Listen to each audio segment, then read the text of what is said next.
అందరికీ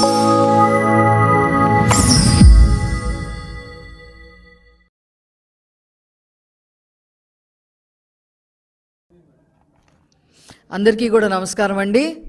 పోలవరం ప్రాజెక్ట్ ఒక 80 ఏళ్ల నాటి ఆంధ్రుల కళ. ఆ కళని సాకారం చేయటానికి నారా చంద్రబాబు నాయుడు గారు అహర్నిశలు కష్టపడ్డారనే విషయం రాష్ట్ర ప్రజలకే కాదు, దేశ ప్రజలందరికీ కూడా బాగా తెలుసు. 44 ఏళ్ల క్రితం టంగుటూరి అంజయ్య గారు పోలవరానికి శంకుస్థాపన చేశారు తప్ప ఒక్క అడుగు కూడా ముందుకెళ్ళింది లేదు. 20 ఏళ్ల నాడు మరి వైఎస్ రాజశేఖర్ రెడ్డి గారు శంకుస్థాపన చేశారే తప్ప ఒక్క అడుగు కూడా ముందుకెళ్ళిన పరిస్థితి లేదు. ఏదో పోలవరం ప్రాజెక్టుకి నేను ముందుకు తీసుకెళ్లాను అని చెప్పడానికి ముందు కాలువలు తవ్వేసి మట్టిని మింగేసి మొబిలైజేషన్ అడ్వాన్సులు పేరుతో కమిషన్లు నొక్కేసిన హీన చరిత్ర వైఎస్ రాజశేఖర్ రెడ్డిది. అలా ఆ పోలవరాన్ని కమిషన్లతో తినిపారేసి జలయజ్ఞాన్ని కాస్త ధనయజ్ఞంగా మార్చేసి 1000 కోట్లు మింగేశారు రాజశేఖర్ రెడ్డి కుటుంబం. తర్వాత నారా చంద్రబాబు నాయుడు గారు ముఖ్యమంత్రి అయిన తర్వాత 2014లో ఈ పోలవరం ప్రాజెక్టుని ఆ యొక్క కళని సాకారం చెయ్యాలి, నిజం చెయ్యాలి అనే ఉద్దేశంతో పోలవరాన్ని పరుగులు పెట్టించిన ఘనత నారా చంద్రబాబు నాయుడు గారిది. 72% పోలవరం ప్రాజెక్ట్ని పూర్తి చేయటం జరిగింది. ఒక్క రోజులో 35,000 క్యూబిక్ మీటర్ల కాంక్రీట్ని నారా చంద్రబాబు నాయుడు గారు వేయించడం జరిగింది. ఒక గంటకి 13,080 క్యూబిక్ మీటర్ల కాంక్రీట్ని ఆ రోజు పోలవరం ప్రాజెక్టులో చేయించడం వల్ల గిన్నీస్ బుక్ ఆఫ్ రికార్డ్స్కి కూడా ఎక్కడం జరిగింది.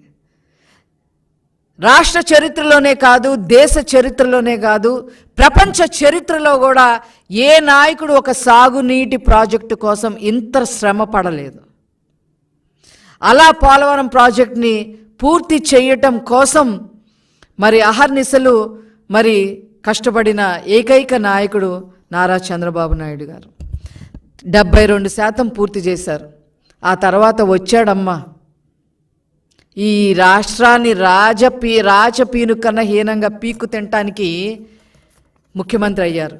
ఒక్క ఛాన్స్ పేరుతో పొర్రపాటున గెలిచాడు. రాష్ట్రం ఎంత అధోగతి పాలైపోయిందో అందరికీ కూడా తెలుసు. పోలవరం ప్రాజెక్టు ఎంత అధోగతి పాలు చేశారో నిన్న ఆల్రెడీ నారా చంద్రబాబు నాయుడు గారు చెప్పడం జరిగింది. మేము మళ్ళీ చెప్పదలుచుకున్నాం. 72% పూర్తి చేసిన ప్రాజెక్టుని కేవలం ఇంకొక 28% పూర్తి చేస్తే ఎన్ని ప్రయోజనాలు కలిగేవో ఆ అప్పటి రాష్ట్ర ముఖ్యమంత్రిగా ఉన్న జగన్మోహన్ రెడ్డికి తెలీదా అని చెప్పి ఈ సందర్భంగా అడుగుతా ఉన్నాం.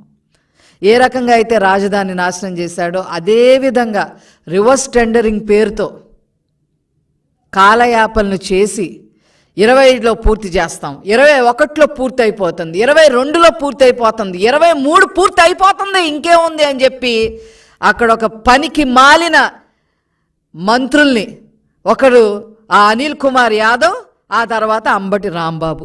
ఈరోజు కూడా మళ్ళీ 2ంటికి ఏదో ప్రెస్ మీట్ పెట్టడానికి రెడీ అవుతున్నాడు ఆయన. డయాఫ్రామ్ వాల్ని నాశనం చేసి పెట్టి, స్పిల్వే వర్క్స్లన్నీ నాశనం చేసి పెట్టి భ్రష్టు పట్టించేసి చివరికి ఆ ప్రాంతం మొత్తం కూడా ముంపులోకి గురయ్యే విధంగా, జిల్లాలు మునిగిపోయే విధంగా నాశనం చేశారు ఈ జగన్మోహన్ రెడ్డి ప్రభుత్వం. ఏంటి ముసుముసు నవ్వులతో ఈ జగన్మోహన్ రెడ్డి ప్రభుత్వం ఏం చేశారు? అక్కడ కేసీఆర్ 1 మీటర్ తగ్గించవయ్యా, 145 మీటర్లకు గాను 1 మీటర్ తగ్గించవయ్యా అంటే ఈయన ఏకంగా 4 మీటర్లు తగ్గించేశారు.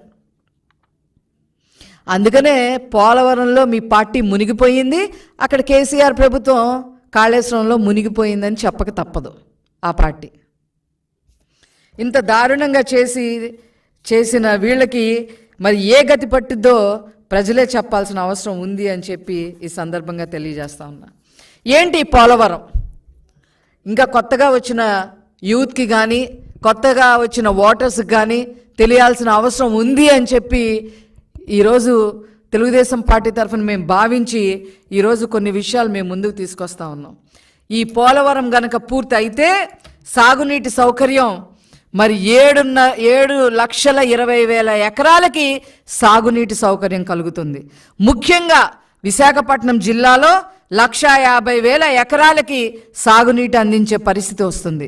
తూర్పుగోదావరి జిల్లాలో 2.5 లక్షల ఎకరాలకి సాగునీటి సౌకర్యం వచ్చే అవకాశం ఉండేది. పశ్చిమ గోదావరి జిల్లాలో 2,58,000 ఎకరాలకి సాగునీరు అందే పరిస్థితి ఉండేది. కృష్ణా జిల్లాలో 62,000 ఎకరాలకి ఈ సాగునీటి సౌకర్యం వచ్చేది. అదేవిధంగా ఆయకట్టు స్థిరీకరణ 23 లక్షల ఎకరాలకి ఆయకట్టు స్థిరీకరణ అయ్యేది. గోదావరి డెల్టాలో 10 లక్షల ఎకరాలు, కృష్ణా డెల్టాలో 13 లక్షల ఎకరాలు మరి అయ్యేది. తాగునీటి సౌకర్యం 4 జిల్లాల్లో, ఉత్తరాంధ్రలో 48 మండలాల్లో 550 గ్రామాలకి సాగునీటి అందే సౌకర్యం ఉండేది. నేను ఉత్తరాంధ్రను తీర్చిదిద్దుతా, ఇరగదీస్తా, రాజధాని చేస్తా అని చెప్పి నువ్వు చేసింది ఏంటి అంటే జగన్మోహన్ రెడ్డి ప్యాలెస్ కట్టుకున్నాడు 500 కోట్ల రూపాయలతో. ఆ ప్యాలెస్లో చూసాం మేము 1, 2, 3 అందే. ఒకటేమో ఆయనకి వాళ్ళ ఆవిడకంట, ఒకటేమో వాళ్ళిద్దరు పిల్లలకంట, ఒకటేమో ఒకళ్ళకి, ఇంకొకళ్ళకేమో ఇంకొకటి. ఇదా మీరు చేసిన అభివృద్ధి ఉత్తరాంధ్రలో? ఇకపోతే ఇంకా వేరే ప్రయోజనాలు కూడా మీతో చెప్పదలుచుకున్నాము. కృష్ణా నదికి 80 టీఎంసీలు వాటర్ మళ్లింపు చేసినట్లయితే అవి సాగర ద్వారా శ్రీశైలానికి వెళితే రాయలసీమకు కూడా నీళ్ళు వచ్చేవి. అదేవిధంగా పోలవరం బ్యాక్ వాటర్స్తో ఖమ్మం, కృష్ణా, పశ్చిమ గోదావరి జిల్లాల్లో 2 లక్షల ఎకరాలకి సాగునీరు వచ్చేది. విశాఖ పారిశ్రామిక వాడగా ఎదిగేది, ఒక ఇండస్ట్రియలిస్ట్ ఏరియా కూడా ఎదిగేది. ఈ సాగునీటి 23.44 టీఎంసీలు ఒక్క విశాఖ ఇండస్ట్రియల్ ఏరియా పర్పస్ కోసమే వచ్చి ఉండేవి. అదేవిధంగా మనతో పాటు పక్క రాష్ట్రాలు ఒరిస్సాకి 5 టీఎంసీలు నీటి, అదేవిధంగా ఛత్తీస్గఢ్కి 1.5 టీఎంసీలు నీటి లభ్యత కూడా లభించేది. మొత్తం 194 టీఎంసీలు ఉపయోగించుకునే పరిస్థితి ఉండేది. గోదావరి నీళ్లు ప్రతి ఏటా 2,000 టీఎంసీ నీళ్లు సముద్రంలో కలిసిపోతూ ఉన్నాయి. ఈ పోలవరం ప్రాజెక్టు వల్ల 194 టీఎంసీలు కనీసం ఉపయోగించుకొని అన్ని రకాలుగా ఈ ఆంధ్ర రాష్ట్రంలో గోదావరి జిల్లాలు కానీ, కృష్ణా జిల్లాలు కానీ, రాయలసీమ జిల్లాలు కానీ అన్ని రకాలుగా అన్ని చోట్ల కూడా కొన్ని లక్షల ఎకరాలకి సాగునీరు అందించే పరిస్థితి ఉండేది. అది లేకుండా చేశారు. ఏం పుట్టకండి మీది జగన్మోహన్ రెడ్డి గారు, ఏం పుట్టకండి ఇది.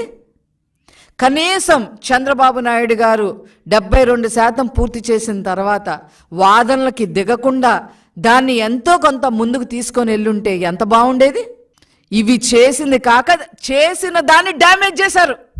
నారా చంద్రబాబు నాయుడు గారు ఏ పురోగతి అయితే చూపించారో పోలవరం ప్రాజెక్టులో దాన్ని డ్యామేజ్ చేసి పెట్టారు. ఖచ్చితంగా గోదావరి అమ్మ మీ సంగతి తేలుస్తుంది, తగిన మూల్యం మీరు చెల్లించుకుంటారు. ఇవి నారా చంద్రబాబు నాయుడు గారి వల్లే సాధ్యమవుతుంది. పోలవరం ప్రాజెక్టు చేసి తీరతారు, వారేంటో మరొక్కసారి నిరూపిస్తారు అని చెప్పి ఈ సందర్భంగా నేను తెలియజేస్తూ నేను సెలవు తీసుకుంటాను.